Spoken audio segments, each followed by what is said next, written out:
sakit ya, tapi sakit kita doakan semoga dia cepat sembuh dan bisa bergabung bersama kita kembali, sekolah kembali. Hari kita tadarus bersama-sama membaca surat Al-Alaq ayat 1 sampai 5. Kita mulai ya. Wahid, Isnin, Salasa. A'udzu billahi minasy syaithanir rajim. Bismillahirrahmanirrahim. Iqra bismi rabbikal ladzi khalaq. Khalaqal insana min 'alaq. Iqra wa rabbukal akram. Tepuk. Nanti aku kasih contoh dulu tepuknya. Kalau ibu bilang pagi, tepuknya 1 kali. Ya. Kalau ibu bilang siang, 2 kali.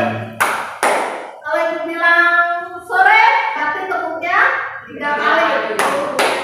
Ya. Dan kalau ibu bilang malam, tepuknya nggak ada. Cuma didekatin aja. Ya. Kita mulai ya. Kita coba. Tepuk pagi. Tepuk pagi. Tepuk siang. Tepuk sore. Baiklah, sebelum memulai pelajaran kita selanjutnya, Ibu akan menerangkan. Kemarin kita sudah belajar tentang dalil Al-Quran tentang surat At-Taubah ayat 122. Di mana kemarin kita sudah belajar tentang apa kandungan yang ada di dalam surat At-Taubah itu, yaitu apa di situ? Hikmahnya ya dari kandungan surat tersebut adalah bahwa tidak setiap orang muslim itu untuk pergi berperang. Ada sebagian untuk tetap tinggal di tempat untuk menuntut ilmu. Kenapa? Kalau kita pergi perang semua, nanti misalnya kita berangkat perang semua, di sana kita kalah, terus wafat semua, apa yang terjadi? Ilmunya hilang ya, tidak ada yang meneruskan untuk belajar ya, seperti itu. Dan untuk selanjutnya kita sekarang ini materi kita hari ini adalah tentang semangat mencari ilmu dan indahnya berbagi. Tujuan pembelajarannya adalah nanti kita akan diskusi ya bersama-sama, yaitu yang pertama menganalisis semangat menuntut ilmu, menerapkan dan menyampaikan kepada sesama. Yang kedua, mempertahankan sikap semangat menuntut ilmu sebagai pemahaman Quran surat At-Taubah ayat 122 dan hadis terkait.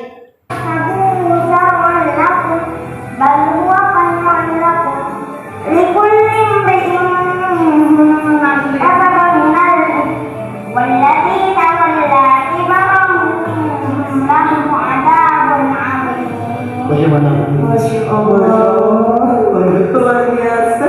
Surat apa itu, Nek? Itu ayat belas. Halaman berapa?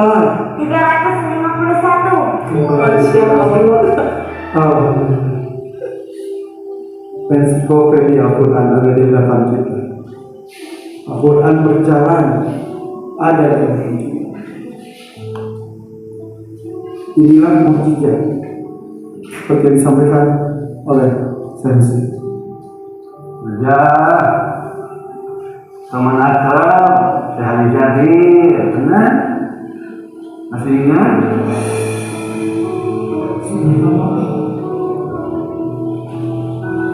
Selanjutnya kita lihat, kalian silakan mengamati gambar ini. Ini adalah gambar-gambar ilmuwan muslim zaman dulu ya. Ternyata kita itu jangan kalah ya. Sekarang kan katanya semua teknologi itu dikuasai oleh orang barat, oleh orang non muslim. Padahal kalau kalian tahu sejarah awal-awalnya siapa yang dulu pertama? Ya orang-orang kita, orang muslim. Bisa nggak jadi apa nanti suatu saat kalian juga bisa menjadi ahli kayak gitu? Ya bisa, asal kaliannya mau ya. Yang semangat menuntut ilmu. Ini Siapa itu Ibnu Sina ya? Terus selanjutnya adalah Ibnu Rus. Siapa dia? Ibnu Rus. Dan terus ada Ibnu Khaldun. Seorang sosok Ibnu Khaldun itu seperti apa? Dan selanjutnya ada Al-Khawarizmi. Ini apa lagi? Luar biasa, nanti kalian bisa baca, bisa cari sejarahnya seperti apa dan kalian tuangkan nanti dalam diskusi kalian, ya. Terus selanjutnya, ya, materi kita tentang menuntut ilmu. Apa itu? Ilmu berasal dari kata al-ilmu. Dalam bahasa Arab yang berarti apa? Pengetahuan. Lawan kata al-ilmu apa?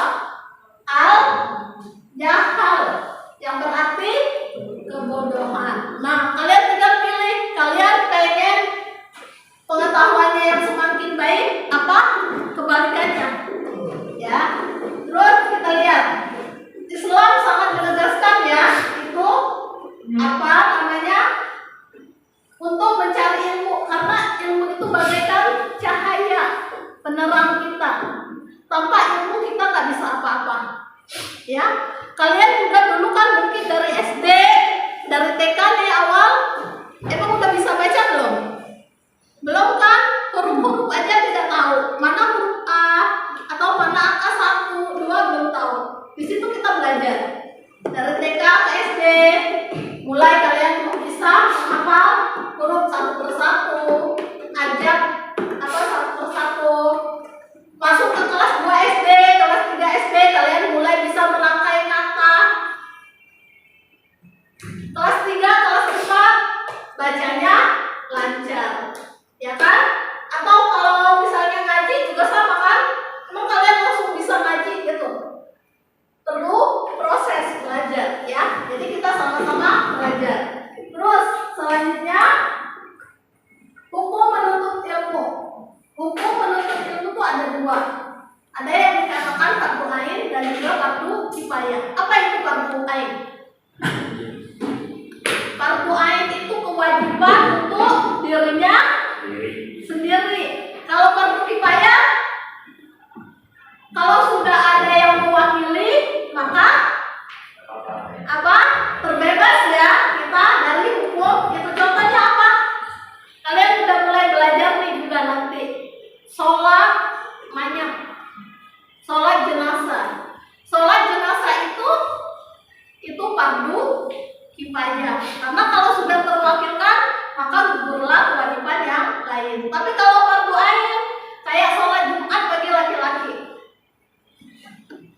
itu fardu ain, wajib buat ya kaum laki-laki untuk melaksanakan sholat Jumat. Terus selanjutnya, ya kita teruskan ya materi kita masih tentang menuntut ilmu. Yang selanjutnya nanti kita akan belajar tentang hadis-hadis. Ini hadisnya ya. Keutamaan menuntut ilmu adalah yang pertama, menuntut ilmu merupakan jalan menuju ke surga. Amal penuntut ilmu tidak terputus setelah meninggal, karena ada nanti 3 amal yang tidak akan terhapus ya kalau kita sudah meninggal. Terus dibolehkan iri atau hasad kepada orang yang berilmu. Tuh, boleh kalau kalian mau iri tuh hanya kepada 2 ya, orang yang berilmu dan orang yang banyak bersedekah. Boleh kita iri, kalau yang lainnya nggak boleh ya. Terus orang yang menuntut ilmu berada di jalan Allah atau fi sabilillah. Contohnya apa? Kalian nih, kalian dari rumah niatnya ke sekolah apa? Menuntut ilmu kan? Kita nggak tahu di jalan ada apa-apa. Jadi ada 2 di situ, bisa fi sabilillah dan kita bisa menuju ke jalan terus ngalir ya.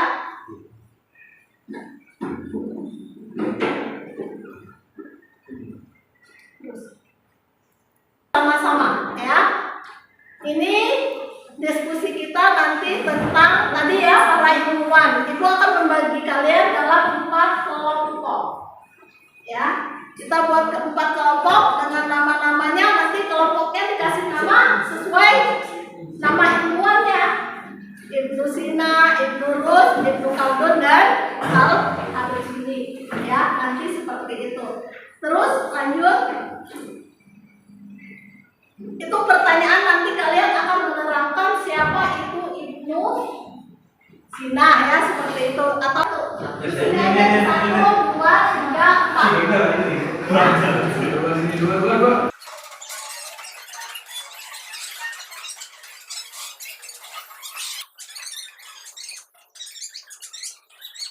Khaldun dan kelompok 4 Al-Khawarizmi ya, itu kelompok 4. Sekarang lihat, berarti dengan masing-masing itu kalian buat pertanyaan yang pertama dulu. Persatu dengan masing-masing nama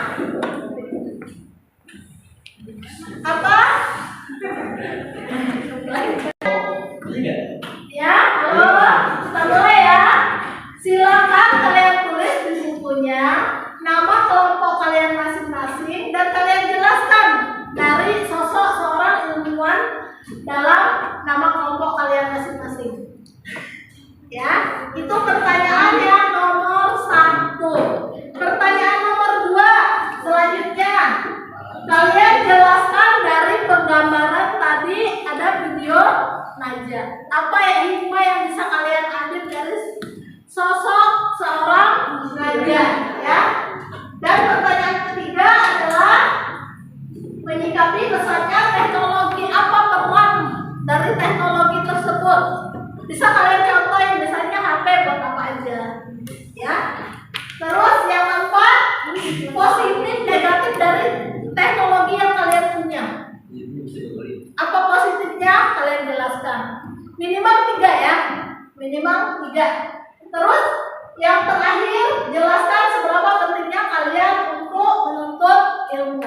Silakan ibu kasih waktu 60 menit, berarti setengah jam ya. Setengah jam kalian untuk berdiskusi. Silakan. Sudah nomor berapa? Sudah. Silakan tetapkan lagi. Sudah cukup. Terus cari pertanyaan yang selanjutnya.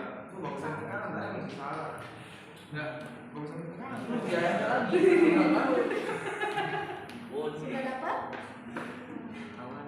Ambil garis besarnya aja. Siapa sosok? Siapa itu?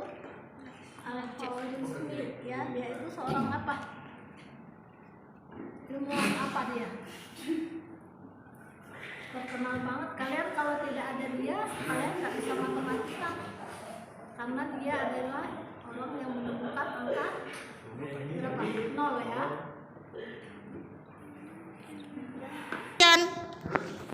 Sudah. Baru 1. Terusin. Iya.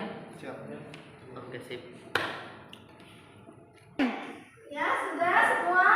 Sudah. Sekarang kita presentasi ya. Mulai, siapa yang sudah atau udah selesai kelompok siapa? Silakan. Kelompok apa? Grup 1. Grup 1 itu Kelompok capcay.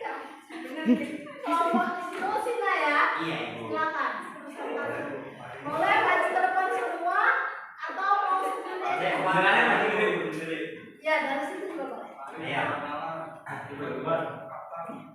Kelompok 1 mengenai Ibnu Sina. Ibnu Sina dikenal juga sebagai Avicenna. Di dunia barat adalah seorang filsuf, ilmuwan dan dokter kelahiran Persia.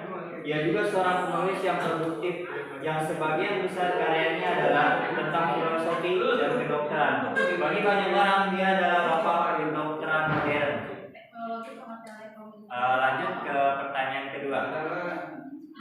Jelaskan apa yang kalian ketahui dan sosok seorang Najah, dan apa yang kalian bisa ambil dari pembelajaran dari sosok seorang Najah. Walaupun ia kekurangan, ia tetap menghafal dan belajar mengenai Al-Quran. Dan juga ia pantang menyerah dengan kondisinya yang serba kekurangan, yang membuatnya berbeda dari yang lain. Justru itu yang membuatnya pantang menyerah dan semangat untuk menghafal Al-Quran. Pelajaran yang bisa kita ambil adalah pantang menyerah dan terus semangat. Oke. Lanjut pertanyaan yang ketiga. Menyikapi pesatnya perkembangan teknologi, peran apa yang bisa kalian manfaatkan dari teknologi yang kalian punya? sebagai sarana dakwah. Maka dari itu kita yang diberi kesehatan oleh Allah, mari kita lebih sering berinteraksi dengan Al-Quran dan menghafalnya. Kita berlanjut ke pertanyaan kedua.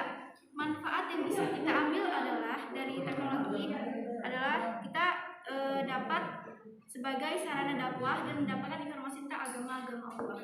Dan pertanyaan keempat, sisi positif dari teknologi, kita bisa mengambil pelajaran ilmu dalam teknologi ini, bisa belajar ilmu agama atau ilmu yang lainnya. Dan sisi negatifnya adalah banyak kecanduan main game dan lain-lainnya. Dan yang terakhir yaitu pertanyaan kelima, menuntut ilmu itu sangat penting bagi seorang muslimah maupun itunya. Ayo. Ya, baiklah, untuk sekarang selanjutnya kelompok berapa? Silakan penjelasan dari kelompok 4. Adalah seorang ilmuwan Islam yang merupakan seorang ahli dalam bidang matematika, astronomi, astrologi, dan geografi, lahir pada tahun 780.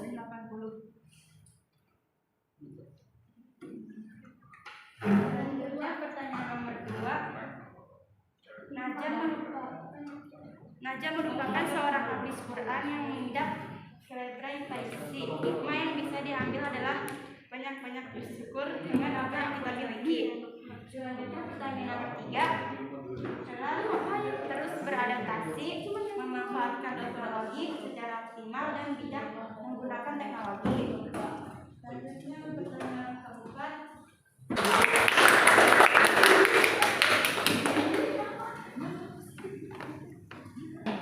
Ya, baiklah, selanjutnya kita simpulkan pembelajaran kita hari ini ya. Dari tadi kalian berdiskusi tentang para ahli, kalian bisa mengambil pelajarannya. Ternyata begitu banyak ilmuwan dari kalangan umat Islam zaman dulunya. Nah, sekarang kalian sebagai generasi penerusnya nanti, kalian harus menjadi ilmuwan untuk meneruskan dakwah ini ya. Jangan sampai nanti kita ketinggalan sama orang-orang barat, bahkan orang-orang non muslim ya. Sebelum kita tutup, kita lihat dulu ini.